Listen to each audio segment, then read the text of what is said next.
ilma namaan abdatiin kan garaan isaa dhukkubaa utuu taannanoo baaftuu inni biddaan si gubaa rabbii tokkicha abdadhu isa si uume tolchee rakkina meeqa jalaa isumatu si oolche malee ilma namaatiif hin sujuudiin gonkumaa kaaliqa kee tirkisi rakkina kee hundumaa ilma namaa kabajjee yoo baadhattes duudatti bursumatti deebi'ee si komata namatti hanga atuuf jaallattu caalaa kan si jaallatu haadha si deesse daran kan garaa siif laaffatu isa quba si qabu erga qaamni kee rafee rabbii tokkicha qofaam kan si dhaqqabu dafee ilmi namaa gaararraadha kan garaan isaa bofaa kayyoomuun jijjiiramne rabbii tokkicha qofaa.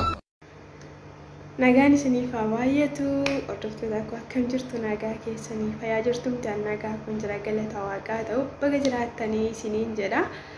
Warroonni na waliin turtan like comment share gochuudhaan na jajjabeessaa turtan guddaa galatoomaa isiniin jedha. Akkasuma warroonni maatii koo hin taane subscribe gochuun gara maatii kiyyaatti dabalamaa isiniin jechuu barbaada. Akkasuma wal jajjabeessaa wal bira haa dhaabbannu wal malee homaa hin qabnu jechuudha.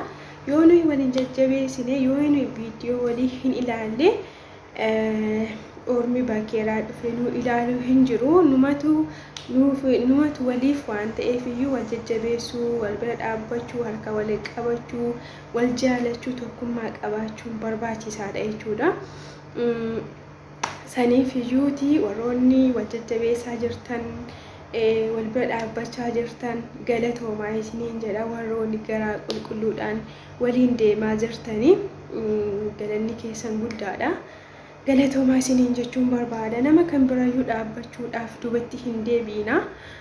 Namni nama gargaaruuf nama ta'uu qoftiyyuu gahaadha. Namni nama bira dhaabbachuun dirqama maallaqa qabaachuu hin qabu. Dirqama waan harkarraa namaa baasanii namatti kennan qofa miti jechuudha. Yaadan nama gargaaruun jira. Ilaalcha gaarii qabaachuutiin nama gargaaruun jira. Karaa garaagaraatiin jechuudha wal bira dhaabbachuu hin danda'ama jechuudha. Wal gorsuu wal jajjabeessuun karaa garaagaraatiin wal bira dhaabbadha isiniin jedha. Kana miti jechuudha garuu mata duree ni qabadhe mata duree gabaabduu xiqqoo tokkodha. Waan yeroo baay'ee keessa koo deddeebi'u isinii qooduu barbaada jechuudha. Innis maal seetanii namoonni jechuudha namoonni yookaan namoonni yeroo dheeraa nama waliin turuu hin dandeenye yookaan immoo hiriyoonni yeroo gabaabaa nama wajjin turan jechuudha. Maalirratti beektu dafaniitu namatti dhiyaatu jechuudha. Namoonni yeroo dheeraa nama waliin hin turre dafanii namatti dhiyaatu. Icciitii isaanii sitti himu jechuudha. Irra keessa isaa sitti himu.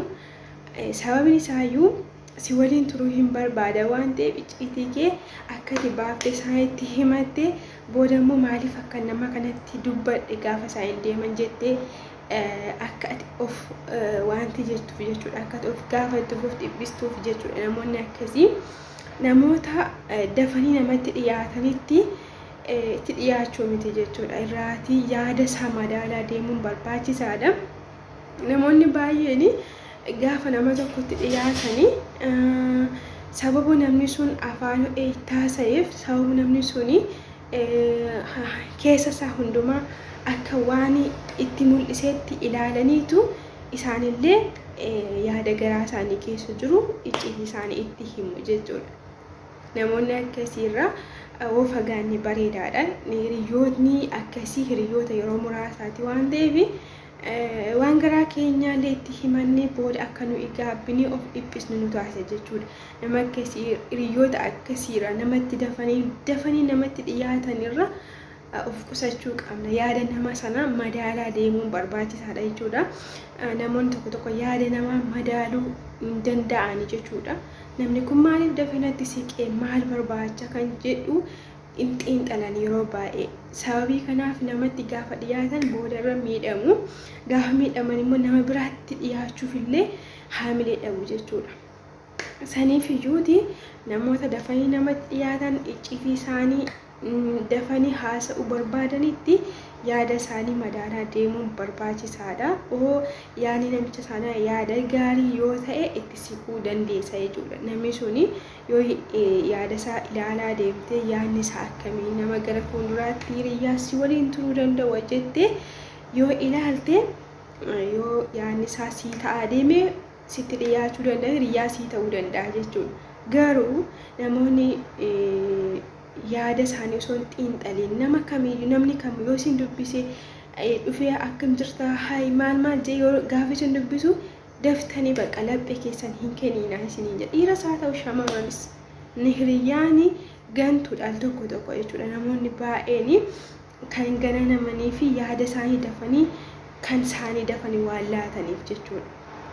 Saniifi kana jechuun barbaada. Inni lammataa immoo nama yookaan hiriyaan tokko gaafa isinitti dhiyaatu, namni tokko gaafa isinitti dhiyaatu maqaa isin hin qabne isinirra tuulee isin waama yoo ta'e hin fudhatinaa jechuudha. Maaliif in sobee laphee keessan haatee yaada keessan haatee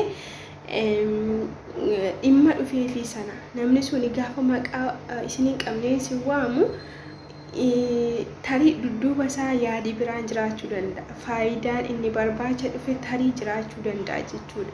Yookaanis immoo yeroo namarratti dabarfachuuf shamarranis haa ta'u dhiiras namoota maqaa garaagaraatiin nama waaman maqaa isin hin qabne yookaanis immoo kan isinitti waamamuu hin dandeenye tokko gaafa isin waaman yoo dhufanii dhugaa dubbachuu fi hin fudhatina hin amaniina jechuudha. Namoonni sun nama yeroo dheeraa isin walii hin turuu hin dandeenye nama sobanii isinitti fakkeessan warra sobanii isiniin jajanidha jechuudha. Inni kun immoo baay'ee miidhama keessa nama galche jechuudha. Namni sun gaafa akkas gaafa dhufe sun akkas naan jedha akkanatti na waama ture maqaa akkasii naaf qaba ture jettanii gaafa isin keessanitti yaada sana wanti jetta namni sun gaafa deeme sana of taajjabdu jechuudha. Maaliif namoota akkasii immoo maaliin bartu beekta? Namoota yaada sobanii maqaa namni hin qabne sana namarra tuulan sana gaafa isaan maqaa sana isin waamanii isin immoo yaada biraa jijjiiraa itti haasa'a jechuudha. Maaliif namni sun akka yaada keessan hin anneef jechuudha. Namoonni baay'een keessuma jechuudha. Ana dabalatee shamarroonni gaafa namni maqaa nu hin qabne yookaan maqaa mararteetiin nu waamu dhugaa dubbachuuf hin beektu jechuudha. Ana duwwaa osoo ta'an isin qofa osoo hin taane anis shamarra waan ta'eef gaafa namni tokko maqaa mararteetiin nu waamu hin jaallanna jechuun maqaa sana jaalanne jalaati awwaanna. Yeroo namni sun amma daddabalee nu waamu maqaa sana hin awwaanna jechuudha. Namni sun immoo tarii yaada biraa qabaachuu danda'a hin beekamu jechuudha. Nama waan ta'eef namni nama jechuun dhugaa dubbachuu fi gaararraa beektuu miti kaan yeroo bifa garaagaraa argitu ittiin dhokachuu fi bifa namaa fakkaatti jechuudha. Yeroo gurraacha argituun gurraachofti, yeroo adii argituun addaatti, yeroo bifa garaagaraa argitu bifa garaagaraa fakkaatti jechuudha. Gaararraan nama jechuun akkasii jechuudha. Namarraa of eeggadhaa jechuun jira jechuudha. Kallattii garaagaraatti illee macaafa keessa illee jira. Namni illee yeroo baay'ee namarraa of eeggadhaa waliin jira jechuudha.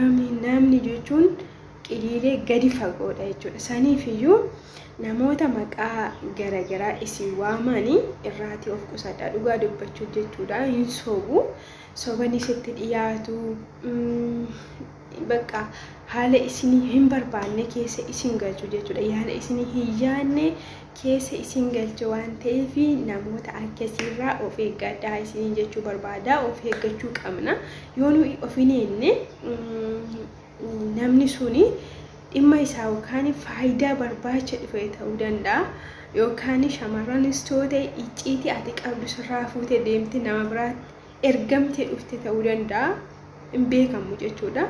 Saniifiyyuu namoota akkasii namoota akkanatti maqaa isin hin qabne yoo isin waamanii yaada keessan hin hiriinaa isin jechuu barbaada.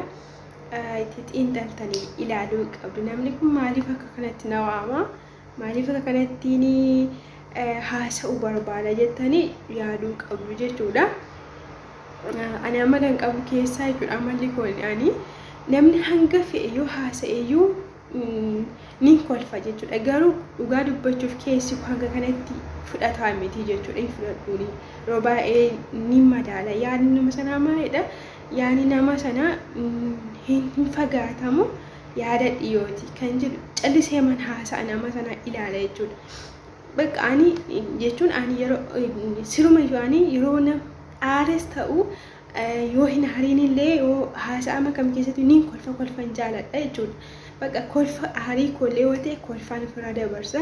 Namni hanga barbaade yoo naaf taasise kolfee taanii yaada nama sana bisheessa jechuudha. Yaada fudhatamuu qabu yoo ta'e niin fudhadha. Yaada fudhatamne hin qabne yoo ta'e immoo irraan darba jechuudha. Kolfee itti dhiisa jechuudha. Saniifiyyuu yaada nama kamiyyuu madaaluu qabna. Maqaa namni callisee ittiin waamus fudhachuu hin qabnu jechuudha. Ni sadaffaani icciitii keenya eeggachuu qabna jechuudha. Namni kamiyyuu yoo dhufe haala kam keessatti jechuudha.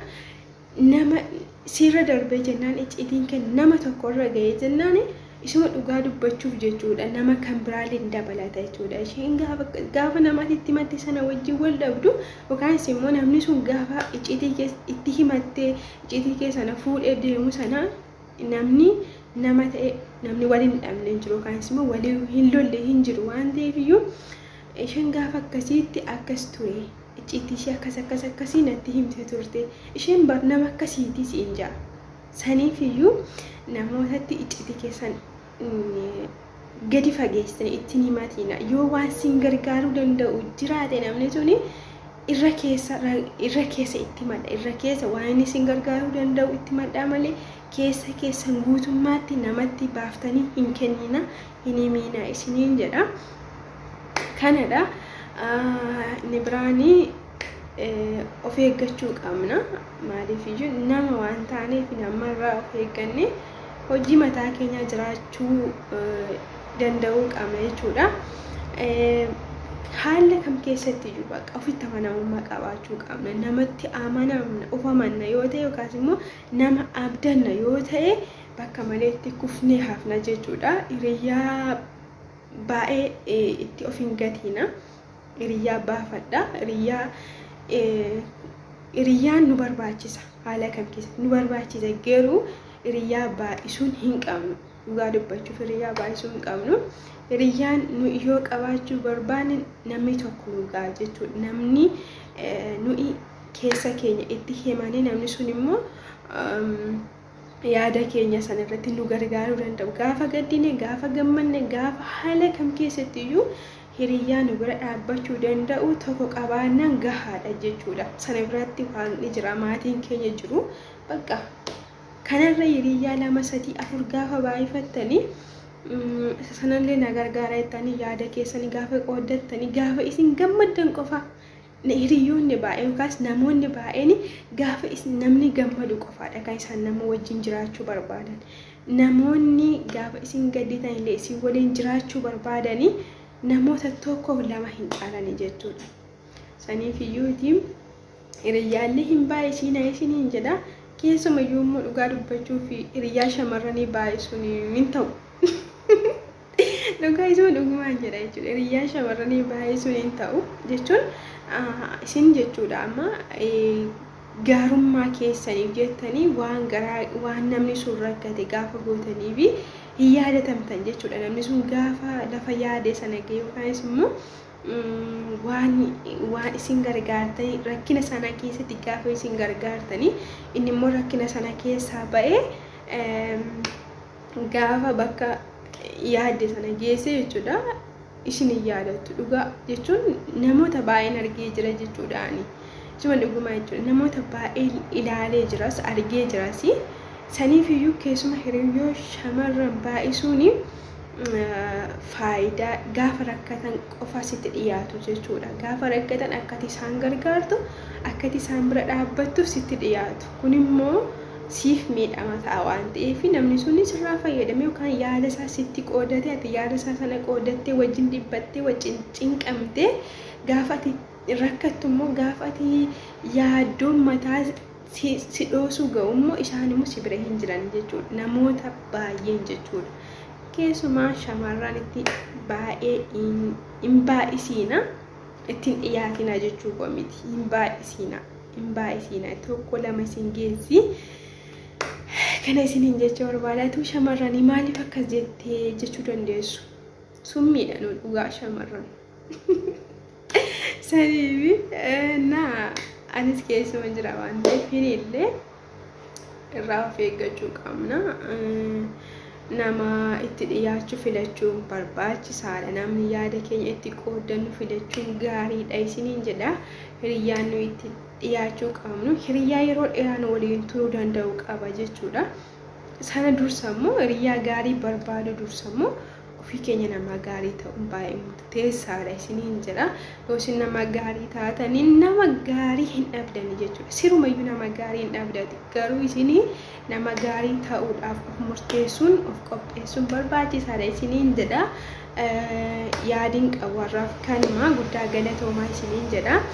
Yoo dogoggora qabaate komentii jalatti naaf kaa'a isiniin dhagaa isiniin dhaggeeffadha waan isin jettan irraa deebi'uun barbaada waan ta'eef bakka sirriin taanetti ati yaada akkasiitti sirrii hin jirtu irraa deebi'i naan jedha naa barreessa komentii jala naa kaa'a dhugaa dubbachuu jechuudha nuyi kan waliin sirreessine kan nu sirreessu hin jiru waan ta'eef iyyuu komentii jalatti naa barreessa yaada keessan ilaalee waan isin jettan irraa deebi'uun qaba.